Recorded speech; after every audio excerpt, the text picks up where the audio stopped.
Sure. Let's get to the student debt crisis. $1.36 trillion in student debt hanging over the heads of borrowers. Maybe that's why a George Mason University professor says, quote, the world might be better off without college for everyone. That professor, author of The Case Against Education, Why the Education System is a Waste of Time and Money. His name is Bryan Caplan, and he joins us now. Bryan, all right, make your case. College isn't for everyone, is what you're saying, basically. Yeah, that's right. So, of course, one of the main problems is a lot of people have trouble finishing. So, if you know for sure you're actually going to finish college, then it's a pretty good investment. But on the other hand, if you struggle through high school, your odds of finishing are very poor. Yeah, but Bryan, we're told that if you really want to get on in the world and get a decent job that starting salary is going to be pretty decent, you have to have a degree, otherwise you just can't compete. But we've found out that there are just not enough jobs for people, even if you're super qualified.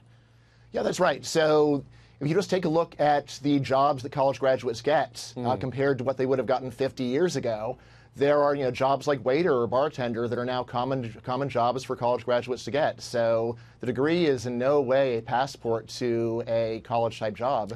So who's at fault? Is it the colleges selling a bill of goods that's not exactly truthful? Or they put up their tuition fees too much?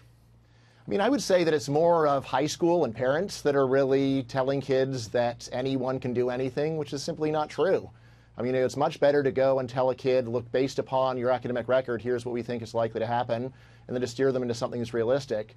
So in the book, I have a chapter on vocational education. You can see in countries like Germany and Switzerland that kids that in the U.S. we would push into college. Instead, there we say, well, maybe you'd be better off being an auto mechanic or a plumber or an electrician.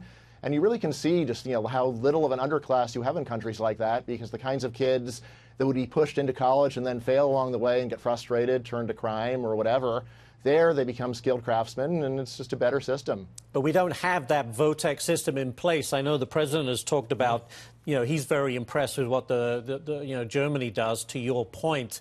How quickly can we get that system in place? So if you want to be a plumber, an electrician, by the way, they make very good money, and once they get certified, they can pretty much write their ticket. Right. So in terms of the best way of doing it, to actually replicate the German or Swiss system would be really hard. I think like very basic things are to stop pushing college for all, stop assuming everyone should have a college prep curriculum. And again, right now you have a lot of kids that are bored out of their minds in classrooms today. They've just come back from Christmas break. If there's kids that are 13 or 14 and just have never been very interested in academics, just saying, hey, there are other vocational options here. Why don't we try that? And just a whole change in attitude about what is worthwhile in doing. The idea that it's terrible for a kid who's 14 to be getting a job in plumbing and just learning that as an apprenticeship. That is so ingrained, and yet it would be much more realistic and much better for a lot of kids if we would say, look, this seems like a good match for you. May not be a good match for everyone, but for you, this seems like it would work. You're a university professor, Bryan. What kind of reaction have you had from your colleagues in the school? Well, I consider myself a whistleblower. If I weren't a professor, who would really believe me when I said this kind of stuff? Out of my close friends, I get a lot of pushback, but at the same time, a lot of nodding heads. When I go out of my bubble and talk to people elsewhere, there is a kind of horror about this, and like, how can you possibly say this? But I just feel like, as an insider, I really do need to say, look, we are telling a lot of kids that that are not likely to succeed, that it's a decent bet, and when it's not, I think when you see something, say something.